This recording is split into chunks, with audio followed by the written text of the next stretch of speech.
السلام عليكم ورحمة الله.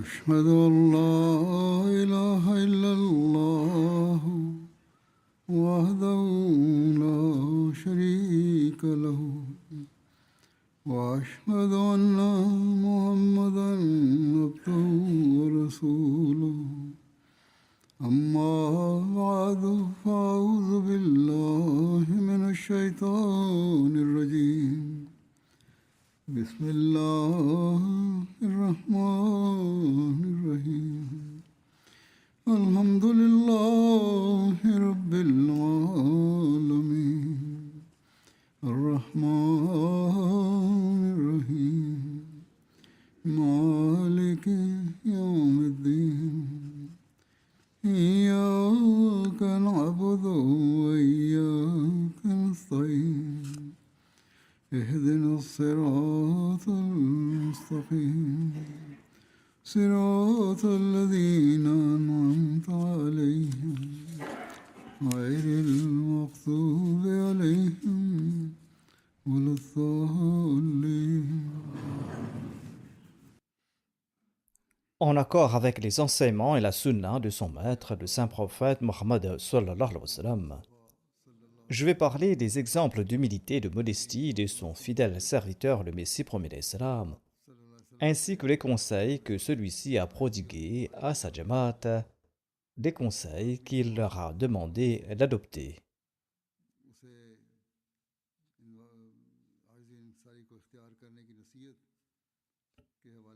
Voyant le niveau élevé de son humilité, Allah le Tout-Puissant lui-même l'a validé par révélation divine. Le 18 mars 1907, le Messie promis l'Islam a reçu cette révélation que des voix humbles lui ont plu.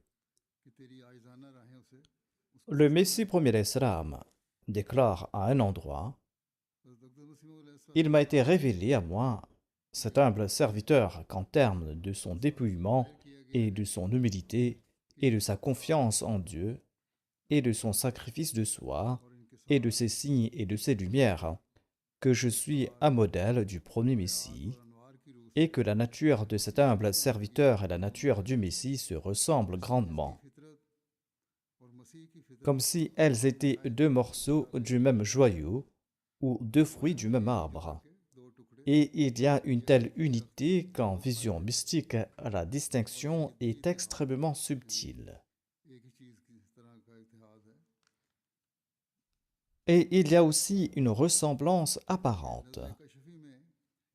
Cette apparence est ainsi.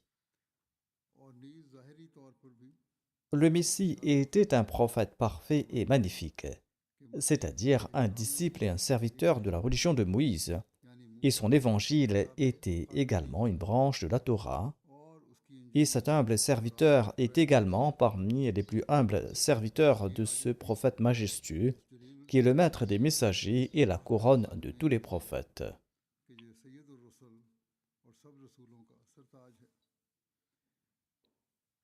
Une fois, une personne a dit au Messie promis l'Islam que le Messie promis l'Islam avait fourni un effort considérable pour la rédaction de l'ouvrage Haqiqatul Wahi, un livre qu'il a écrit à la fin de sa vie, et qu'il avait fait beaucoup d'efforts pour la relecture répétée des épreuves, et c'était la raison pour laquelle sa santé déclinait fréquemment.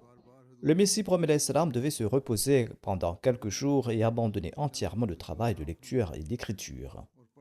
Le Messie promis l'Islam a répondu: Qu'est-ce que notre labeur? J'ai honte quand je considère les efforts des compagnons du saint prophète Mohammed lui, que Dieu soit satisfait d'eux, et comment ils ont même joyeusement sacrifié leur tête sur le chemin de Dieu. Le Messie promet l'Islam déclare: Les esprits simples objectent que j'exagère mes rangs. C'est-à-dire que le Messie promet l'Islam élève trop haut ses propres rangs. Il déclare: Je jure par Dieu que ce n'est ni dans la nature ni dans mon tempérament de me trouver désireux de quelque louange que ce soit et de me réjouir de l'expression de ma grandeur. J'ai toujours aimé une vie d'humilité et d'anonymat, et il était hors de moi, hors de mon contrôle et de mon pouvoir, que Dieu lui-même m'a fait sortir et qu'il ait exprimé ma louange et ma grandeur dans sa parole qu'il m'a révélée. Le Messie promet l'Islam déclare que toute cette louange et toute sa grandeur appartiennent en fait au saint prophète Mohammed sallallahu alayhi wa sallam. Le Messie promet l'Islam avait également l'habitude de conseiller les nouveaux musulmans sur l'enseignement d'humilité et de la simplicité de l'islam. Selon un récit, le 22 octobre 1903, un nouveau musulman australien nommé Mohammed Abdul Haq s'est présenté au Messie premier l'Islam. Au cours de la conversation, le Messie premier l'Islam a dit ceci que l'un de nos principes est de mener une vie simple. Notre assemblée est exempte de toutes ces superfluités que l'Europe a de nos jours transformées en nécessités de la vie. Nous ne sommes pas asservis aux coutumes et aux habitudes. Nous respectons chaque habitude dans la mesure où son abandon n'entraînerait ni souffrance ni péché, où aucune peine ne serait infligée, où cela ne constituerait pas un péché. Par ailleurs, en ce qui concerne l'alimentation, la boisson et le mode de vie, nous préférons une vie simple, a dit le Messie promet l'Islam. Ce sont là les hautes normes d'humilité qu'il souhaitait également développer parmi les membres de sa communauté. Il déclare également « Il faut faire montre d'humilité. Apprendre l'humilité n'est pas difficile. Qu'est-ce qu'il y a à apprendre à ce sujet ? L'homme est lui-même humble et il a été créé pour l'humilité. Et j'ai créé les djinns et les hommes uniquement pour mon adoration. L'arrogance et tout le reste sont des choses artificielles. S'il se débarrasse de cette artificialité, alors seule l'humilité apparaîtra dans sa nature. C'est donc le principe par lequel on obtient également la proximité d'Allah. Exhortant à adopter l'humilité, le Messie promet l'Islam déclare « Bienheureux sont ceux qui se considèrent comme les plus humbles et parlent avec modestie et respectent les pauvres et les miséreux et traitent les humbles avec déférence et ne se moquent jamais par malice ou arrogance et se souviennent de leur Seigneur généreux et marchent humblement sur la terre. » Donc je dis et je répète que le salut a été préparé pour des personnes de cette catégorie. Celui qui n'est pas sorti de l'enfer de la malice, de l'orgueil, de la vanité, de l'arrogance, de la mondanité, de la cupidité et de la dépravation dans ce monde-ci, n'en sortira jamais non plus dans l'autre monde. C'est-à-dire que les bonnes actions qui sont accomplies en ce monde seront également utiles dans l'autre monde. Il déclare « Que dois-je faire ? D'où puis-je tirer des mots qui soient efficaces pour les cœurs de ce groupe, c'est-à-dire de ceux qui croient en moi ?» Ensuite, le Messie promet l'Islam déclare « Ô bon Dieu, accorde-moi des mots et inspire-moi des discours qui répandent leur lumière sur ces cœurs et par leur vertu d'antidote en dissipent le poison. Mon âme brûle du désir qu'un jour je puisse voir au sein de ma communauté de nombreuses personnes qui auront véritablement abandonné le mensonge et fait un serment sincère à leur Dieu. Notamment qu'elles vont se préserver de tout mal et qu'elles vont se tenir totalement éloignées de l'orgueil, la racine de toutes les méchancetés, et qu'ils vont craindre leur Seigneur. Certaines personnes, lors des rencontres ou des assemblées et des événements, souhaitent s'asseoir sur les chaises du premier rang.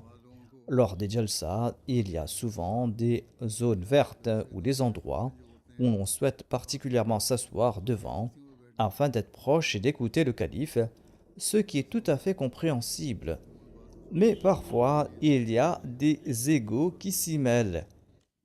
Cela ne doit pas arriver car cela crée également des problèmes pour les organisateurs.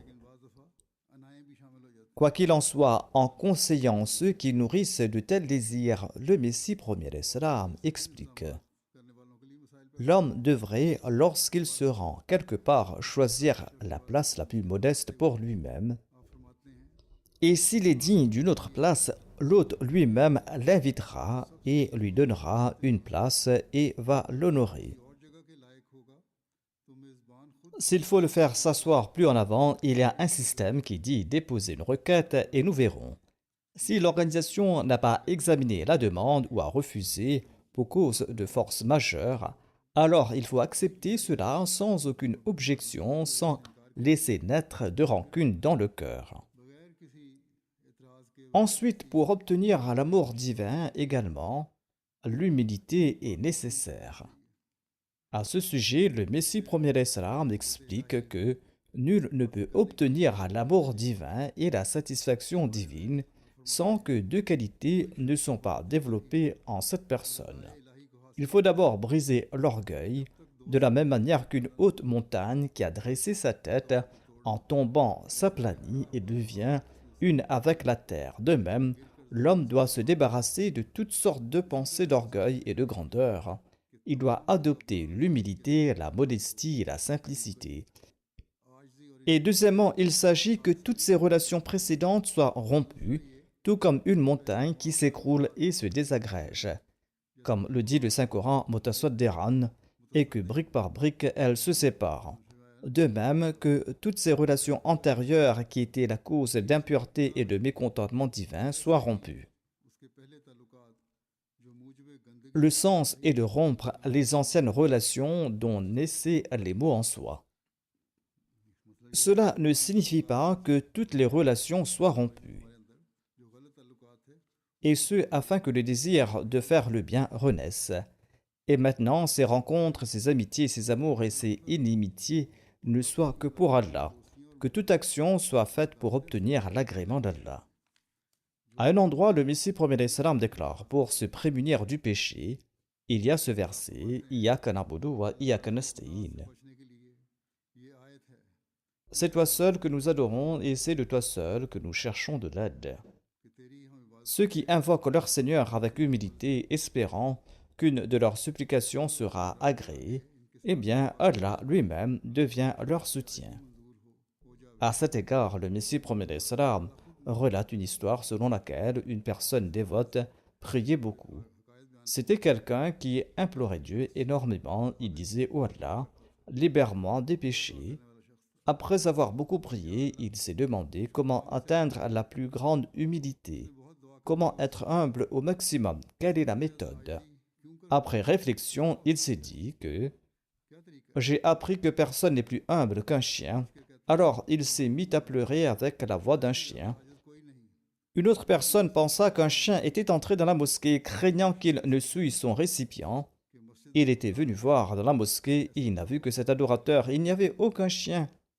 Il a demandé, il y avait un chien qui pleurait ici, j'ai entendu le son. Qui était-ce? Et cet ascète a répondu, c'était moi le chien. Il a demandé, pourquoi est-ce que tu pleurais ainsi? Il a répondu que Dieu aime l'humilité, et c'est pourquoi il avait pensé ainsi, son humilité sera agréée. C'était quoi qu'il en soit sa réflexion, et il a agi en conséquence. L'objectif était que même en devenant la chose la plus insignifiante, il puisse appartenir à Dieu, afin d'obtenir sa proximité d'une manière ou d'une autre. Le Messie premier salam explique que l'être humain est une humble créature, mais il se met à se considérer grand par l'effet de ses actes. C'est l'effet des actes qui fait naître la présomption, l'orgueil, l'arrogance. Sur le chemin d'Allah, tant que l'être humain ne se considère pas comme le plus petit, il ne peut pas trouver le salut.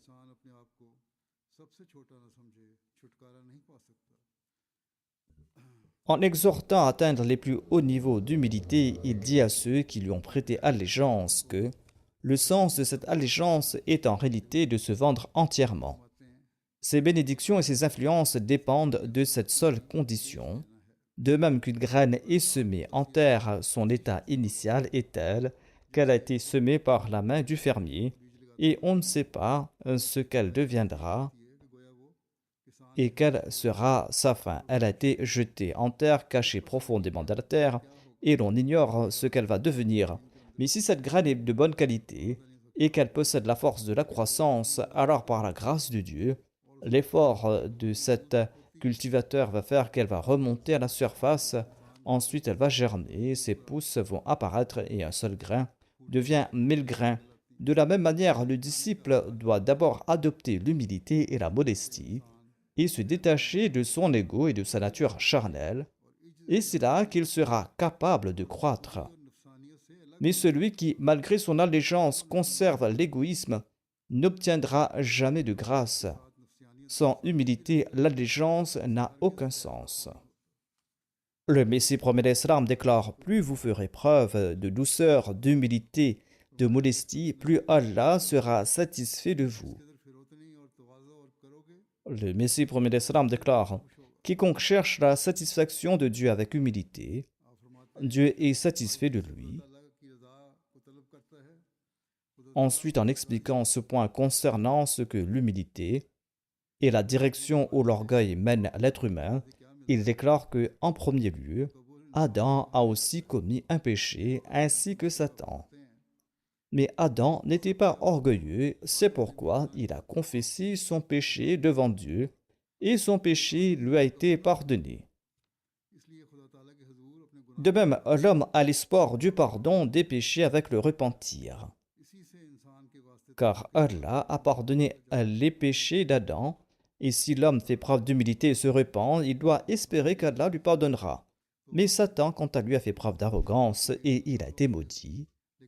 La malédiction d'Allah lui est tombée dessus, et l'homme arrogant se revendique cette chose qu'il ne possède pas.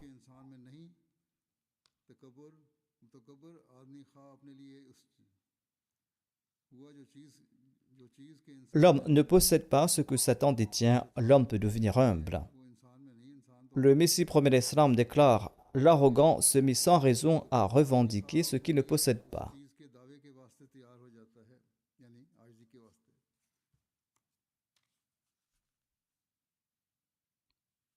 Il n'est pas de la nature de l'homme d'être arrogant et sans raison de commencer à faire montre d'orgueil à l'instar de Satan. Le Messie promet l'Islam explique que les prophètes possèdent de nombreuses qualités et l'une de ces qualités est le salbi khudi, c'est-à-dire l'anéantissement de son propre moi, de son propre ego. Ils n'ont plus d'ego et ils s'infligent une mort à leur propre âme. La grandeur appartient à Dieu. Ceux qui ne sont pas arrogants et qui agissent avec humilité ne sont pas perdus.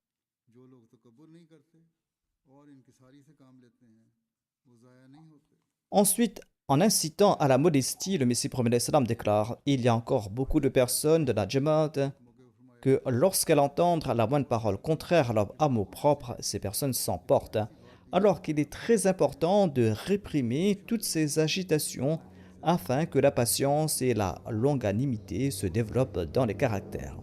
On constate que lorsqu'une discussion commence sur le moindre sujet, chacun cherche à dominer l'autre, chacun est préoccupé de savoir comment il pourra devenir le vainqueur. À de telles occasions, il faut éviter l'orgueil et pour apaiser les conflits, on doit sciemment et volontairement s'humilier même dans les moindres détails. Il ne faut pas chercher à humilier son prochain lors d'une confrontation. Si nous examinons cela dans nos vies, de nombreuses personnes ont ce faux sentiment d'honneur et cet ego, ce qui fait que les disputes s'intensifient. Mais si l'on aspire à la proximité d'Allah, il faut s'en libérer. Plutôt, certains cherchent à nuire et portent parfois des plaintes de manière malveillante en disant que nous nous sommes disputés à tel endroit, il m'a insulté à tel autre, alors maintenant je vais essayer par tous les moyens, même frauduleux, de l'impliquer dans un faux procès ou pour le faire sanctionner.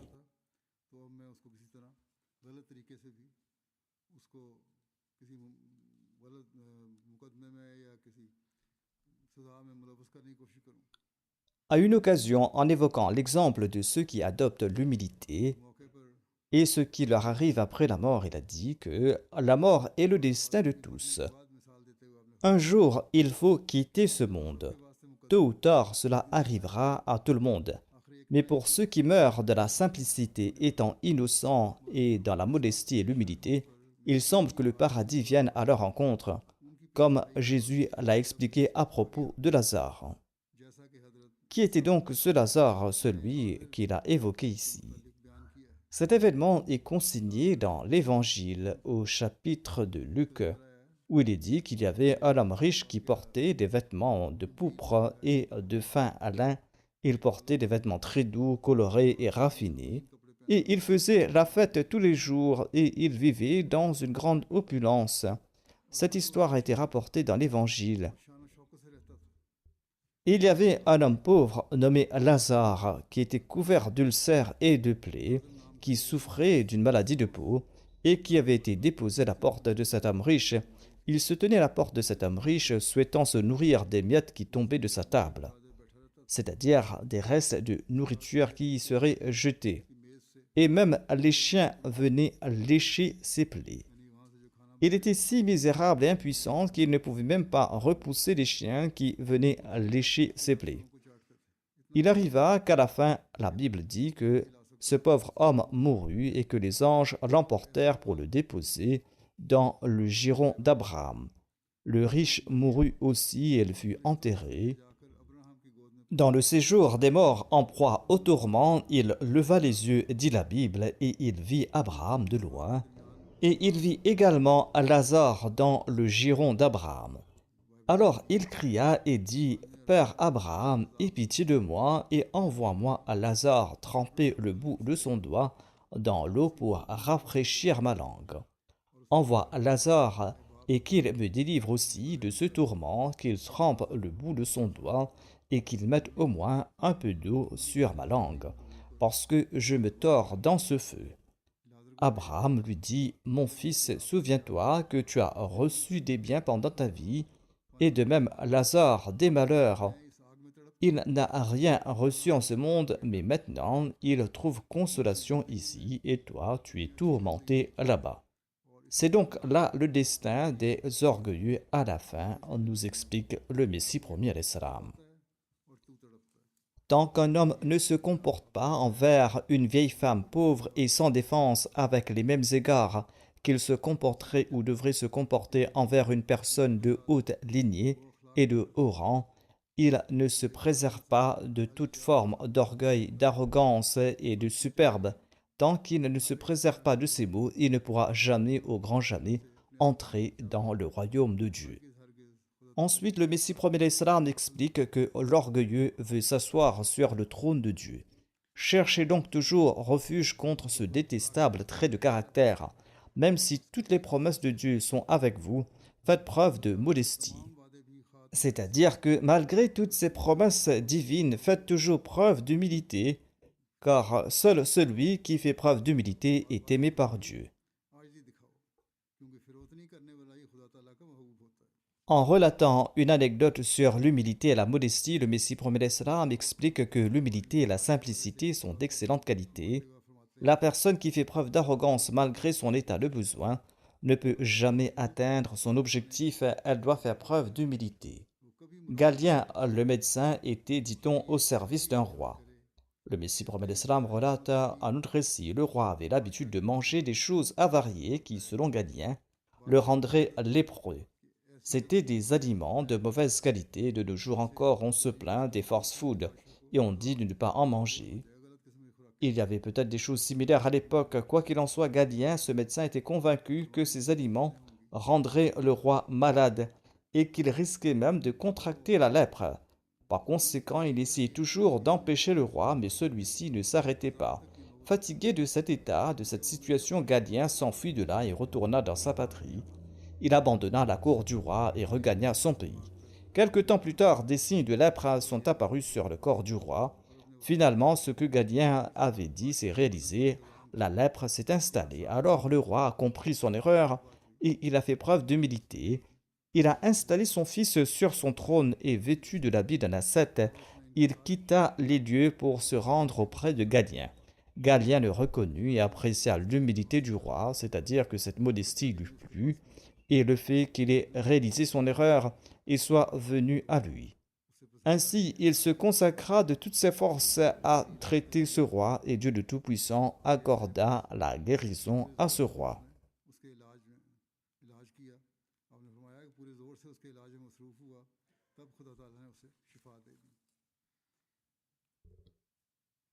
Le conseil que le Messie premier l'Islam a donné lors d'une de ses assemblées en évoquant une révélation divine est rapporté ainsi dans les récits.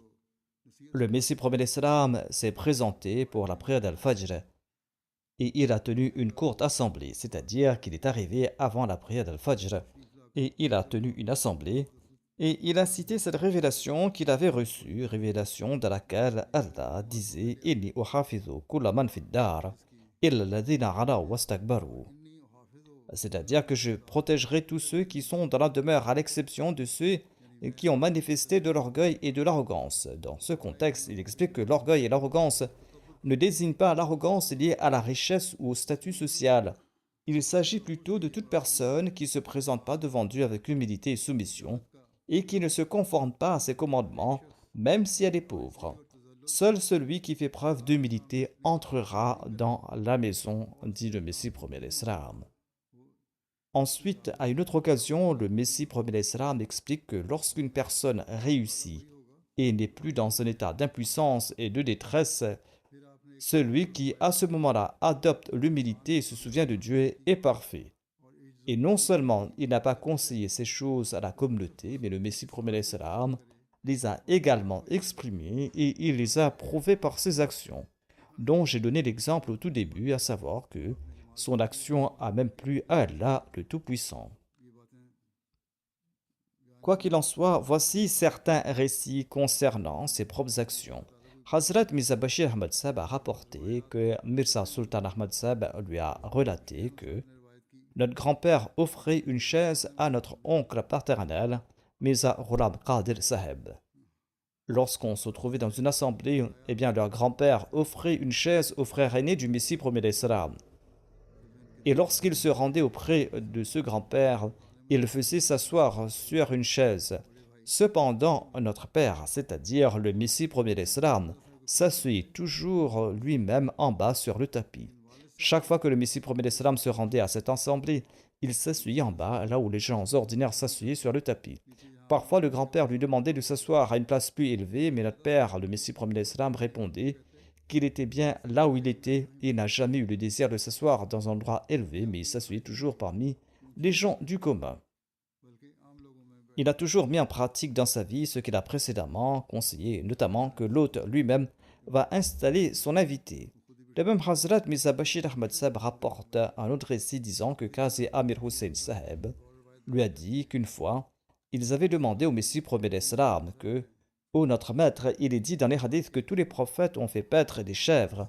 Avez-vous déjà fait paître des chèvres, vous aussi? Le Messie premier l'Islam a répondu oui une fois. Je suis parti dans les champs et là-bas une personne faisait paître des chèvres. Elle m'a dit je vais faire une course, veuillez prendre soin de mes chèvres. Mais il est parti et il n'est revenu que le soir. Et jusqu'à son retour, j'ai dû faire paître ses chèvres.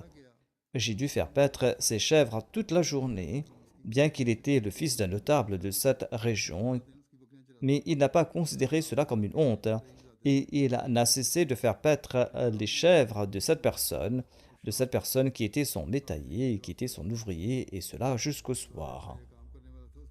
De même, en mentionnant son humilité, Hazrat Raja Abdurrahman Sahib, l'employé du bureau d'Al-Fazl, raconte ceci.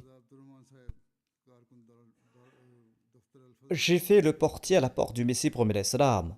Je restais assis dehors pour veiller, pour porter et donner les messages des personnes qui allaient et venaient, ou pour informer quelqu'un, ou pour accomplir toute tâche nécessaire. Quoi qu'il en soit, j'étais assis dehors à la porte du bureau du Messie premier l'Islam. Et j'ai également servi de portier à l'intérieur de la résidence du Messie premier l'Islam. Et je suis resté longtemps. Je n'ai jamais entendu Hazrat Sahib prononcer un autre mot que Ji, c'est-à-dire oui. Et chaque fois qu'il me parlait, il s'adressait toujours à moi en disant Ji. Lorsqu'il parlait, il ajoutait toujours la formule Ji. Je ne l'ai jamais vu faire preuve d'arrogance ni d'orgueil. C'est-à-dire que je n'ai jamais vu d'orgueil ni d'arrogance en lui. Il parlait toujours avec humilité, son visage était toujours serein. Je n'ai jamais vu froncer les sourcils ni plisser le front. Jamais une ride n'est apparue sur son front. Jamais je n'ai entendu le Messie premier l'Islam utiliser les termes O, B ou tout envers quiconque. Il n'utilisait jamais les mots O, tout Il traitait tout le monde avec respect. Hazrat Mirza Bashir Ahmad Sahib écrit que le docteur Mir Mohammad Ismail Sahib m'a relaté que le Messie prophète salam n'a jamais eu honte de faire n'importe quelle tâche ménagère. Il s'occupait lui-même d'étendre les charpoy, c'est-à-dire les lits, de nettoyer les sols, c'est-à-dire de passer la serpillière, etc., et de faire la literie et de balayer. Et s'il arrivait qu'une pluie soudaine survienne alors que les petits-enfants dormaient sur les lits à l'extérieur, il tenait leurs lits d'un côté et une autre personne les tenait de l'autre, et il les faisait entrer dans le véranda. Là-bas, en été, contrairement à aujourd'hui où il y a la climatisation et les ventilateurs, cela n'existait pas à l'époque et les gens dormaient à l'extérieur dans la cour. Et lorsqu'il y avait une tempête ou la pluie, la nuit, il fallait soulever les lits pour aller rentrer de nouveau dans le véranda, et il aidait à soulever les lits des enfants. Si quelqu'un a une telle occasion où le matin voulait réveiller les enfants en les secouant, le Messie promet l'Islam l'interdisait et disait que secouer et crier ainsi allait effrayer l'enfant. Il fallait les réveiller en les appelant doucement.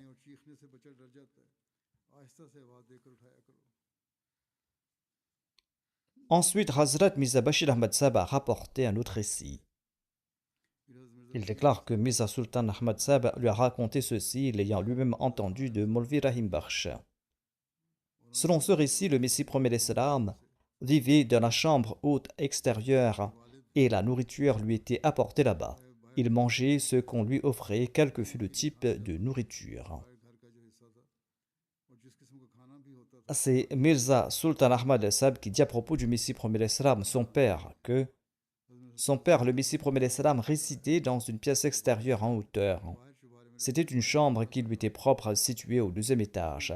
C'est là qu'il vivait et c'est là qu'on lui apportait son repas. Et lorsqu'il jeûnait à cette époque, eh bien, la nourriture était acheminée au 2e étage chez lui et distribuée aux pauvres. Il rapporte que la nourriture lui était acheminée et le Messie promet l'Islam, quel que fût le plat, mangeait sans jamais rien dire. Il y a également un événement très célèbre dans l'histoire de la Jamaat. C'est un épisode antérieur à sa revendication, lorsque Maulvi Mohammad Hussein Batalvi revint à Batala fraîchement diplômé en tant que Maulvi et érudit de Delhi. Il suscita un grand engouement de la région. À cette époque, les débats académiques étaient courants sur diverses questions entre les Mukallidines, c'est-à-dire ceux qui sont les adeptes d'un imam de fiqh quelconque tel que les Hanifites, les Malikites, et les Ray Mukallidines, c'est-à-dire ceux qui ne sont pas les adeptes d'un imam de fiqh tel que les Ahli Hadith. En voyant tout ce tumulte, les habitants de Batala se sont tournés vers le Messie promet l'Islam, pensant qu'il pourrait être mis en opposition avec Maulvi Mohammad Hussein Batalvi, étant convaincus que le Messie promet l'Islam était le seul capable de réduire au silence ce jeune Maulvi. Le Messie promet l'Islam a été convaincu non sans mal de participer à ce débat.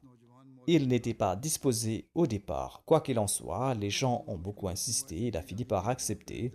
Il fut conduit au lieu du débat. Des partisans en nombre considérable s'étaient rassemblés des deux côtés. Les sympathisants des deux partis se sont levés et se sont regroupés en deux groupes distincts. Le groupe des traditionnalistes était, à juste titre, certain de la victoire anticipée du Messie promet l'Islam. Et il devait l'être en tout cas, car ce vénérable érudit avait été invité à débattre ce jour-là, c'est-à-dire le Messie promet l'Islam. Les traditionnalistes pensaient que nous avions sans aucun doute gagné aujourd'hui, car le Messie promet l'Islam, Mirza Ghulam Ahmad de Qadian, était venu, car son emprise était telle que l'adversaire devenait impuissant et sans défense, tel un oiseau pris au piège. En tout cas, quand il est arrivé au point du débat, il a demandé à Maulvi Mohammad Hussein Batalvi d'exposer ses vues, ses pensées et ses croyances afin qu'il puisse les réfuter. Maulvi Mohammad Hussein Batalvi a dit que selon lui, le Saint-Coran est prioritaire. Ensuite, le hadith, c'est-à-dire la parole du messager d'Allah, sallallahu alayhi wa sallam, selon lesquelles les décisions seraient prises. Le Messie promet l'Islam, ayant entendu cette croyance de Maulvi Mohammad Hussein Batalvi, a déclaré que selon lui, il n'y avait rien dans ses croyances et ses points de vue qui soient répréhensibles et doivent être rejetés. Ceux qui avaient emmené le Messie promet l'Islam pensaient qu'ainsi notre défaite serait perçue comme une réalité et que la partie adverse allait claironner sa victoire. Or, le Messie premier d'Islam a dit au Maulvi Sahib que je ne vois rien de répréhensible dans vos croyances. C'est pourquoi, quoi qu'il en soit, pensaient les partisans du Messie premier d'Islam, le Maulvi Mohammed Hussein Batalvi, dans ce débat, devait au moins porter un certain stigmate de honte et d'embarras. Mais le Messie premier d'Islam, indifférent à l'orgueil ou à la honte de la victoire ou de la défaite, est revenu de là-bas en faisant preuve d'une extrême humilité et modestie.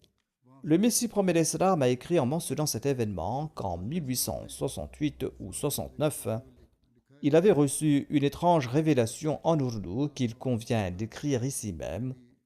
Et l'occasion de cette révélation fut que Maulvi Abu Saïd Mohammed Batalvi, qui fut un camarade d'école de cet humble serviteur à une certaine époque, arriva à Batala en tant que nouveau Maulvi et que ses idées déplurent aux habitants de Batala. Alors, une personne insista fortement auprès de cet humble serviteur pour qu'il débatte avec le Maulvi mentionné sur une question controversée. Par conséquent, sur son insistance, cet humble serviteur se rendit le soir, accompagné de cette personne, au domicile du Maulvi mentionné et trouva le Maulvi ainsi que son père à la mosquée. En résumé, cet humble serviteur, c'est-à-dire le Messie premier d'Islam, a compris qu'après avoir écouté le discours du Maulvi en question à ce moment-là, qu'il n'y avait rien dans son discours, aucun excès répréhensible. Par conséquent, le débat fut abandonné uniquement pour l'amour d'Allah. Pendant la nuit, le Seigneur Tout-Puissant, par son inspiration et sa communication, fit allusion à cet abandon du débat et déclara « Ton Dieu est satisfait de ton action et il te bénira grandement, au point que les rois chercheront la bénédiction de tes vêtements. » Ensuite, dans le monde des révélations, des rois montés sur des chevaux lui furent montrés. Puisque l'humilité et la soumission furent adoptées exclusivement pour Dieu et son messager, ce bienfaiteur absolu ne voulut pas le laisser sans récompense. Hazrat Sheikh Yaqub Ali Irfani a relaté cet événement dans son ouvrage Hayat-e Ahmad et il a également écrit une note à ce sujet. Il écrit que les gens connaissent bien le mode habituel des débats et la situation des débatteurs. Il est très difficile d'accepter un argument juste de la part de son adversaire pour ces débatteurs ou accepter cela d'un opposant et de le reconnaître publiquement.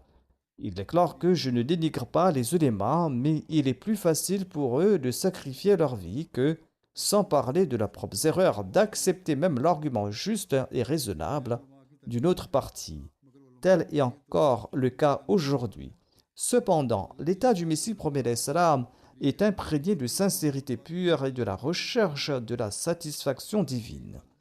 Il semble également qu'il n'aimait naturellement pas qu'il y ait une guerre civile interne parmi les musulmans et qu'il, en raison de leurs divergences sur des questions diverses, abandonne à la recherche de la vérité, c'est-à-dire à la quête et à la poursuite de la vérité et le fait de dire la vérité. Et puis, quelle audace et quel courage que d'arriver au domicile de la personne avec laquelle on va débattre sans aucune retenue ni hésitation dans son être face à son savoir et son influence, mais qu'en entendant une parole de vérité de sa bouche, le Messie premier d'Islam ne se soucie absolument pas de ce que les gens diront, notamment qu'ils le considéreront comme une dérobade ou l'interpréteront comme un signe d'intimidation face à la partie adverse. Ce qui était vrai a été accepté par le Messie premier d'Islam. Le Messie premier d'Islam n'a pas prêté attention à ce que les gens diraient et il a scellé sa véracité par sa reconnaissance. C'est un acte dont on ne trouve d'exemple nulle part ailleurs que dans la vie des prophètes, paix soit sur eux, et leurs proches disciples. La sincérité de la religion et un ardent désir de maîtriser ses passions ne peuvent obtenus que par la grâce de Dieu. Ensuite, les grâces de l'acceptation de cet acte se manifestent aussitôt, et Dieu a donné la bonne nouvelle par sa révélation accordant en quelque sorte le certificat de son agrément. L'homme désire en ce monde que son acceptation grandisse et que les gens se tournent vers lui.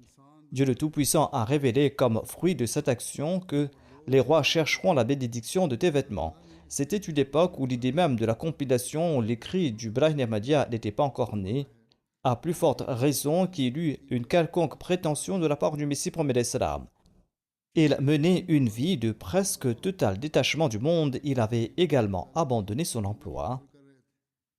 Bien que les réflexions sur la manière de mener sa vie future ne l'affectaient pas personnellement, sa famille, elle, se souciait certainement de ce qu'il ferait. Et c'est là qu'il a reçu la révélation que les rois chercheront la bénédiction de ses vêtements alors qu'il ne possédait rien. Son vénérable père était encore en vie à cette époque. En bref, il était un instant de la vie où un homme du monde nourrit de grandes espérances et c'est l'âge où toutes sortes de pensées, de fierté personnelle et de désir de se mettre en valeur sont en plein élan et se manifestent pleinement. Dans ces circonstances, l'on s'obstine sur ses propres paroles et c'est là que Hazrat Mirza Sahib s'est rendu pour un débat avec un célèbre Maulvi et après avoir écouté son discours et l'avoir trouvé juste, il le confirme. Il ne se soucie pas de ce que les gens diront, ni du fait que cette personne est généralement désapprouvée en raison de certaines de ses croyances, et que moi je lui apporte mon soutien par mes propres propos. Une tempête d'injures pourrait également se déchaîner contre moi. Considérez donc que dans ces circonstances, alors qu'une guerre féroce faisait rage entre les Hanafites et les Ghayr Mukallidin, que soutenir un Hadith revenait à s'attirer d'innombrables malheurs, mais Mirza Ghulam Ahmad a soutenu Maulvi Mohammad Hussein Batalvi, alors même qu'il avait été invité à débattre avec lui. Ce serait une pure folie de penser ou d'imaginer que la connaissance ou l'influence de ce Maulvi Abu Saïd Saheb aurait pu lui faire taire ici.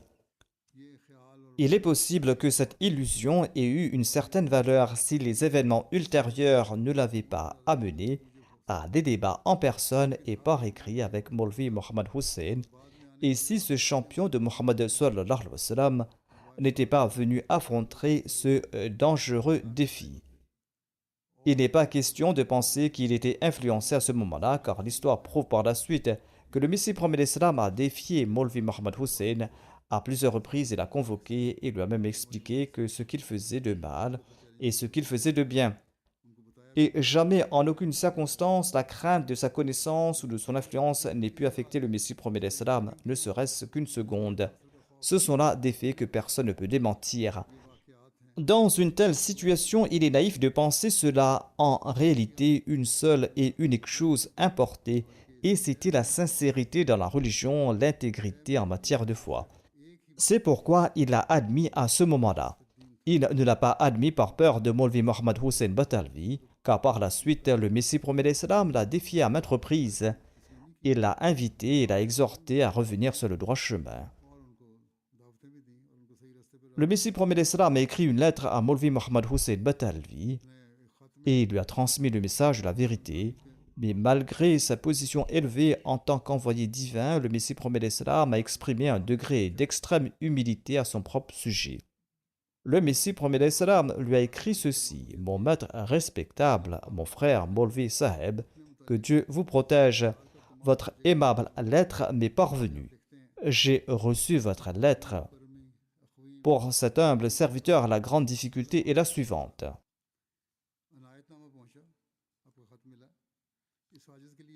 Le Messie promet l'Islam avait également écrit la salutation Assalamu alaikum wa rahmatullahi wa barakatuhu. Quoi qu'il en soit, il écrit que la grande difficulté pour moi, cet humble serviteur, est que ma santé se détériore souvent et souvent la mort semble imminente. Et une certaine indisposition m'accompagne jour et nuit. Si je parle longtemps, une crise de la maladie se déclenche. Et si je m'inquiète trop, la même crise me saisit. Votre dernière lettre est arrivée. Il semblait que cela avait été écrit en collaboration avec Maulvi Abdul Jabbar Sahib, c'est-à-dire que tous deux avaient rédigé la lettre ensemble. C'est pourquoi la réponse a été rédigée de cette façon. Cette humble personne est complètement affaiblie par l'emprise de la maladie. La maladie est très forte en ce moment. Je n'ai pas la force d'engager des débats oraux ou écrits. Je n'ai pas le courage de débattre en ce moment. Par la seule grâce de Dieu, ces 3 traités, Fatih Islam, Tawzi Maram et Izala Awham, ont été écrits, des ouvrages écrits par le Messie promet l'Islam. Et cela de sorte que le plus souvent, une autre personne notait les discours de cet humble serviteur, et il est très rarement arrivé que j'écrive quoi que ce soit de ma propre main. Je n'ai pas assez de temps pour corriger le texte avec soin. Vos connaissances en hadith sont très vastes. Le Messie promet l'Islam a écrit cela au Mullah. Il a déclaré que moi je n'écris que ces 3 lettres. Vos connaissances en hadith sont très vastes, vous êtes un grand érudit. Cette humble personne est illettrée et ignorante. Le Messie promet l'Islam s'est qualifié d'illettré et d'ignorant. Il n'y a ni adoration ni ascèse. Il a fait preuve de la plus grande humilité. Je n'ai ni savoir ni compétence. En bref, je n'ai rien. C'était un ordre de Dieu absolu et certain. Ce message a été transmis avec humilité. L'accepter ou le rejeter, cela dépend de sa propre opinion et de la compréhension de chacun. Ainsi, le Messie promet l'Islam lui a prêché son message avec une grande humilité. Une lettre du Messie promet l'Islam adressée à Hazrat Munshi Ahmad Jan Sahib a été publiée. Elle mentionne également son humilité et sa modestie. Le Messie promet l'Islam écrit « L'aimable lettre de votre personne respectée m'est parvenue. Je ne saurais assez remercier Dieu pour ses bienfaits, lui qui a accordé au plus humble de ses serviteurs de tels amis sincères, dont l'existence est une source d'honneur et de fierté pour cet être insignifiant. Que Dieu vous garde heureux et prospère et qu'il vous récompense pour ses attentions sincères. Cet humble serviteur est extrêmement incapable et insignifiant, et c'est entièrement la grâce et le bienfait du très miséricordieux que sur cet indigne, sans le moindre mérite, il a fait pleuvoir d'abondantes faveurs. Il déverse des pluies de faveur sur moi. Le Messie promet l'Islam déclare « Je commets faute sur faute et il accorde bienfait sur bienfait. Il observe injustice sur injustice de ma part, il m'accorde récompense sur récompense, il est très miséricordieux, très généreux. Où trouverai-je une langue capable de lui exprimer ma gratitude? Cet humble être est insignifiant et abject, sans ressources et totalement démuni. Il m'a trouvé dans la poussière et il m'a relevé.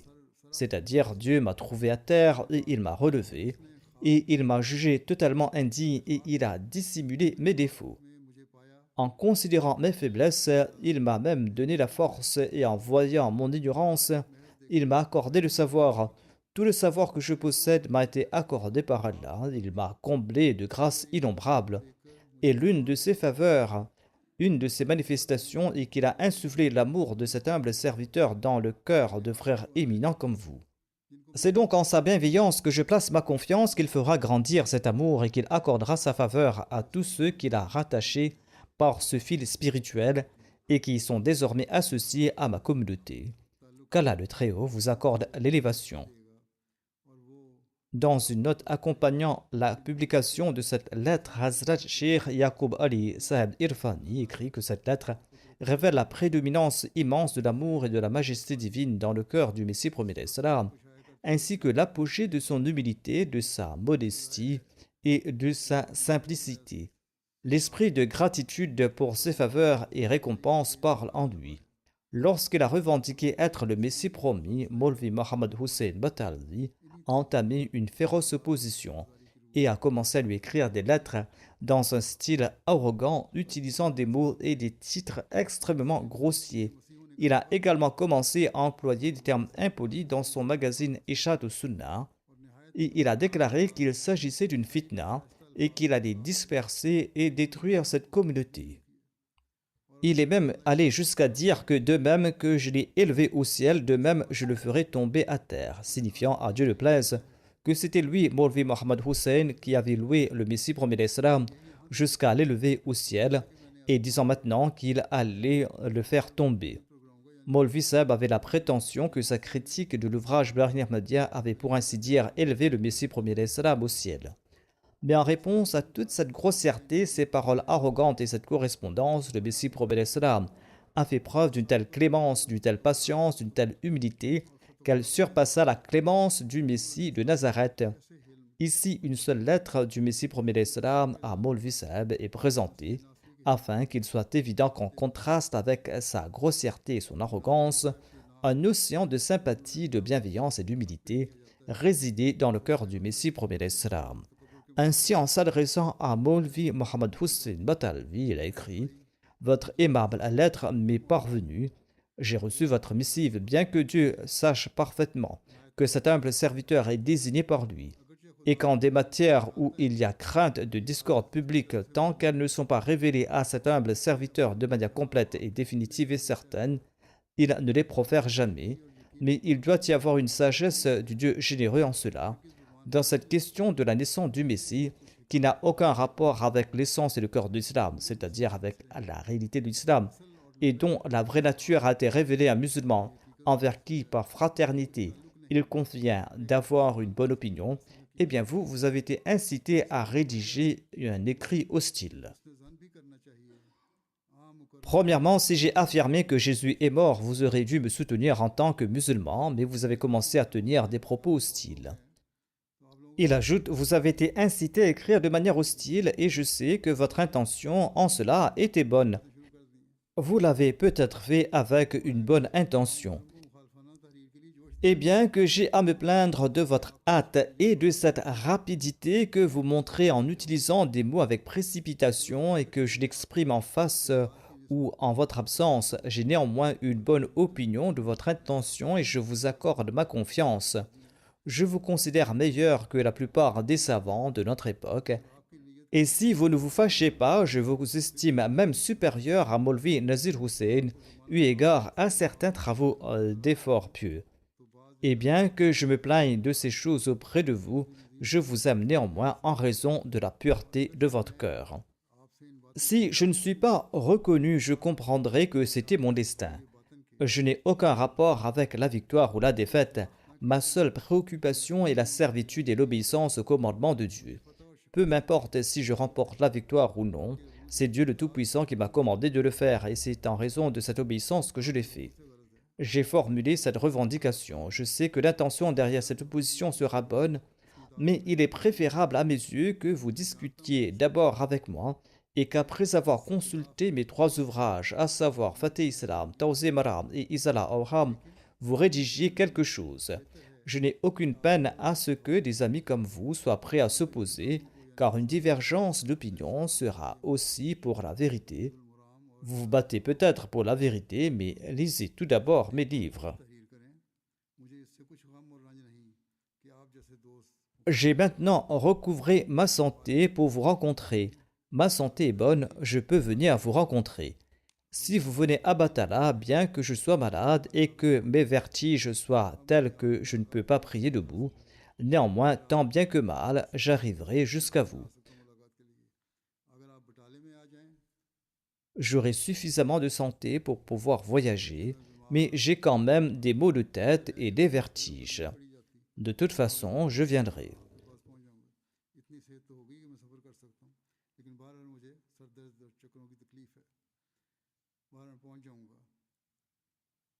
Ensuite, le Messie premier l'Islam a écrit dans une autre lettre adressée à Maulvi Mohammed Hussein Batalvi que si vous ne m'en voulez pas, à mon humble avis, votre écrit contenait une certaine rudesse par rapport à celui de mon frère Maulvi Hakim Nuruddin. Suite à la lettre que Hakim Maulvi Nuruddin vous a écrite, vous avez utilisé des mots très durs. Dieu aime l'humilité et la modestie, et la moralité des savants envers leurs frères doit être du plus haut niveau. Quelle est cette religion pour laquelle des efforts sont faits jour et nuit pour son soutien et sa sympathie? Il s'agit seulement que toutes nos conditions et actions, nos mouvements et nos immobilités soient conformes à la volonté d'Allah et de son messager. À mon avis, parmi toutes les qualités morales, il n'y a aucun aspect de caractère que Dieu préfère autant que l'humilité, la modestie, la soumission et toute forme de déférence qui est contraire à l'orgueil. Je me souviens qu'une fois, cet humble serviteur eut une conversation avec un hindou très irréligieux et il utilisa des mots excessivement méprisants à l'égard de la religion véritable. En raison de la ferveur religieuse, j'ai dans une certaine mesure fait preuve de sévérité envers lui suite à l'ordre du Saint-Coran, mais comme cette rudesse avait été exercée en ciblant une personne, j'ai reçu l'inspiration que tes propos sont durs, il faut la douceur et de la douceur. Bien que j'ai donné une réponse à cela, Dieu a déclaré, fais preuve de douceur. Si nous regardons les choses avec justice, que sommes-nous? Et quel est notre savoir? Si un oiseau trempe son bec dans l'océan, qu'est-ce que cela lui enlèvera? Si un oiseau boit de l'eau de l'océan où il trempe son bec, qu'est-ce que cela diminuera de l'océan? Il est préférable pour nous d'être tels que nous sommes en réalité, c'est-à-dire humbles. Restons humbles puisque notre maître n'apprécie pas l'arrogance et l'orgueil de notre part. Alors pourquoi les manifester? Pour nous, la disgrâce est préférable à un honneur qui nous vaudrait d'être blâmé. Il est préférable que notre disgrâce perdure plutôt que de déplaire à Dieu. Ainsi, chacune de ses paroles et de ses actions était empreinte d'humilité, sa seule aspiration était d'obtenir l'agrément de Dieu le Tout-Puissant, que son message soit transmis au monde et que son unicité soit établie. Le Messie promet l'Islam nous a également maintes fois conseillé d'adopter l'humilité, et c'est en cela que réside notre bien. Et c'est cette même chose qui nous rapprochera également de Dieu le Tout-Puissant. Qu'Allah le Tout-Puissant nous accorde la grâce d'emprunter les voies de l'humilité.